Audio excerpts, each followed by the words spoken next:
Kilt lettuce. Somebody out there knows about it. 2 neighborhood kids stopped by, and the 4 ended up watching a movie, It's a Mad, Mad, Mad World, on TV. The nightly news came on, which was probably around, maybe 10 o'clock or so. And that's when the kids left. Nancy and Ed Walker sat on his porch. She was drinking cream sherry. Ooh. They discussed their jobs, difficulties with community organizing in Madison County. She explained she had received her cap and uniform for nursing school in the fall, was telling him her plans to go to college in New York for nursing. She was just really excited about her future. Walker said her mood was really upbeat. She'd been feeling as though her life had kind of been in limbo while she was living in the Shelton-Laurel area, Madison County. The prospect of nursing school in New York just really made her happy. Well, yeah, she's going to go from the exact polar opposite of where she's been. But it sounds like she always wants to be somewhere and helping people. Exactly. But she's going from rural to big city, so that must be exciting for her. Or at least, New York State. I mean, it's a little different. Oh, okay. It was around 3:30 a.m. when Nancy finally departed Walker's house. He turned her car around because he had a really steep driveway. So he even turned her car around, backed it up, and then watched his friend disappear into the darkness as her headlights disappeared. And he had worries about her driving home so late, so early in the morning. Yeah. But, as it's a small town, rumor and gossip flies, so they both didn't feel like it was appropriate for her to stay over. Yeah, people notice things like that. Even in a casual in those days, way. yeah. Exactly. By Monday, Richard Hames, who was in charge of the Madison County Vistas, was growing concerned because he couldn't reach Nancy. He wanted to let her know that 2 tires he had ordered for the 63 government Plymouth she was driving were in. He had not seen Nancy since the Thursday before at a staff meeting. Hames contacted the sheriff's department. Sheriff Roy Roberts would later claim he had not been notified of her disappearance, therefore there was no official search implemented.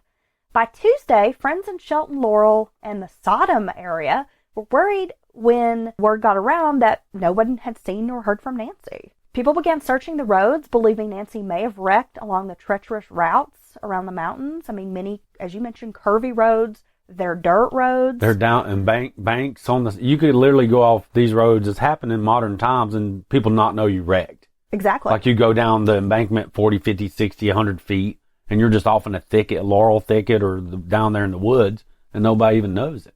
Nancy had helped teenagers plan a hot dog fundraiser that evening, because again, she is doing community organizing, and she never showed up. Which I'm going to guess is very unlike her. Exactly. So at this point, people are really concerned. What has happened to Nancy?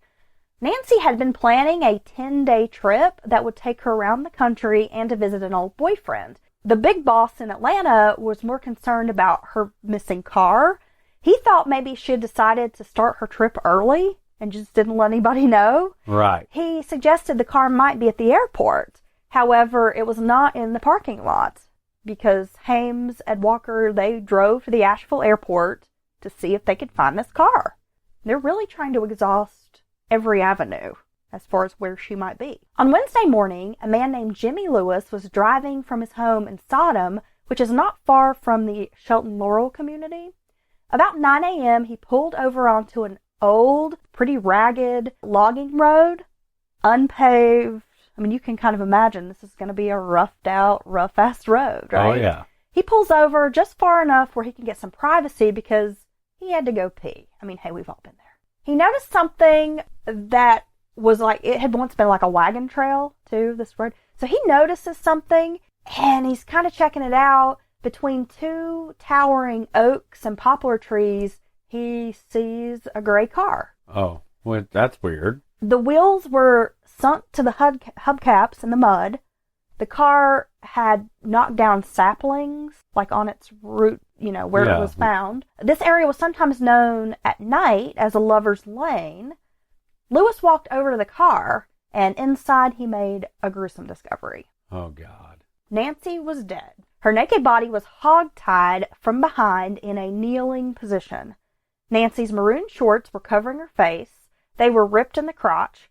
Her knees rested on the floor of the back seat. One buttock was kind of resting on the edge of the seat, directly behind the driver's seat. Her face was just, it's partially covered, but you could see it's not a pretty picture. Well, no, just the way she's bound up there. And her face is kind of up. Yeah. You know? It sounds pretty horrible. She was tied up with a nylon cord.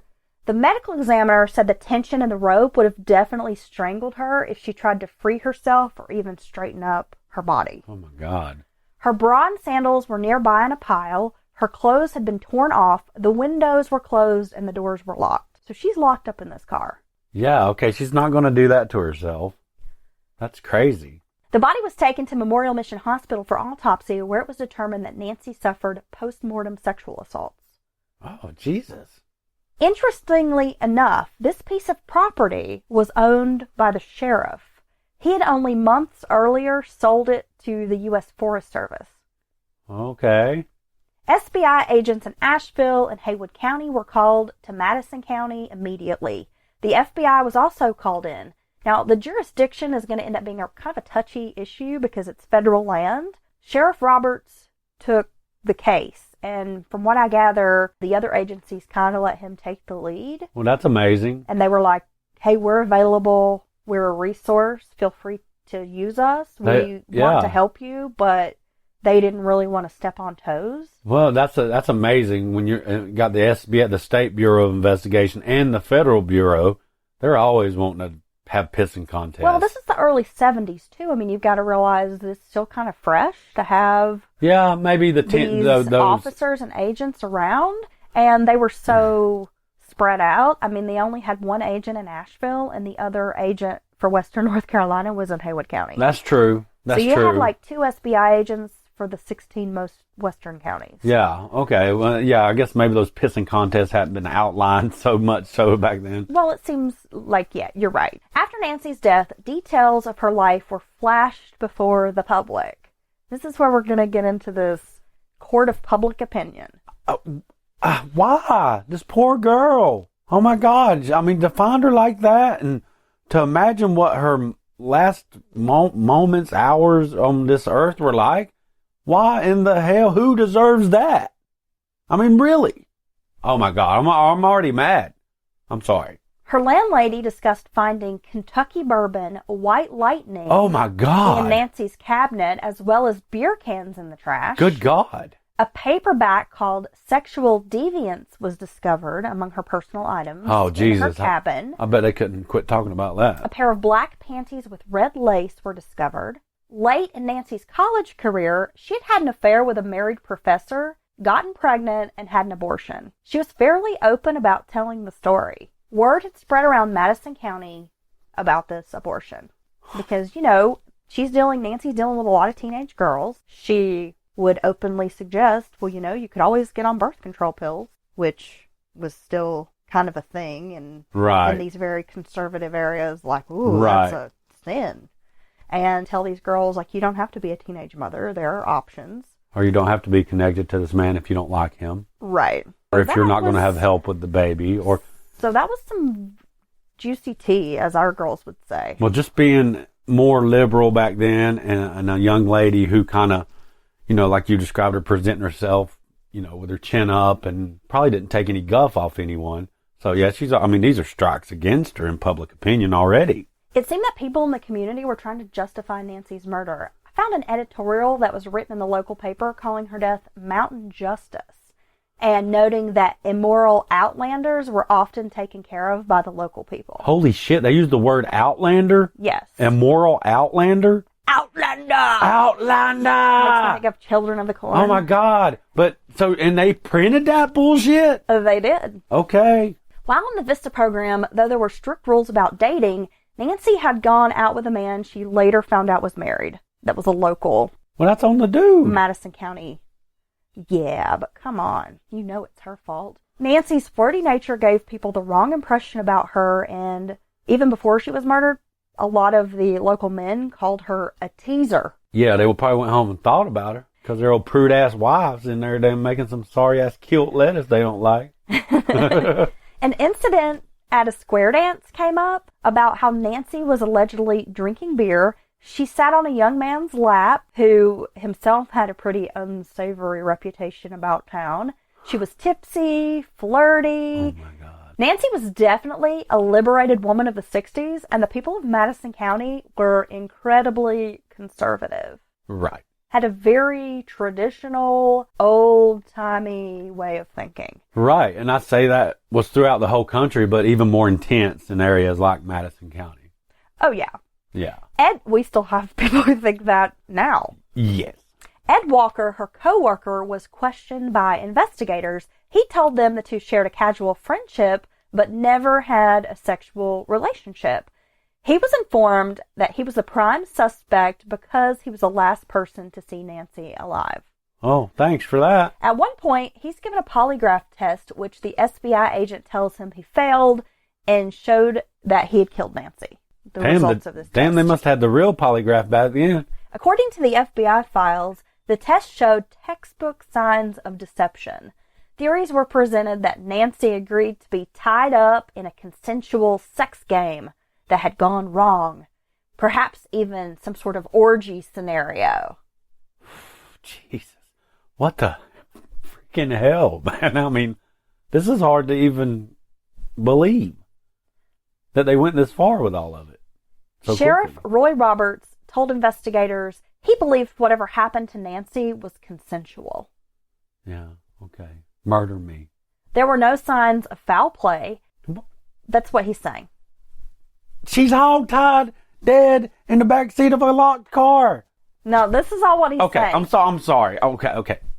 Whatever happened to her was consensual. There were no signs of foul play, and friends had told him that Nancy was into being whipped and tied up during sex. How does his friends know? But none of her friends actually said that. Rumors swirled about this alcohol-fueled sex party. When they just watched the movie and had a little bit of sherry and talked about their careers?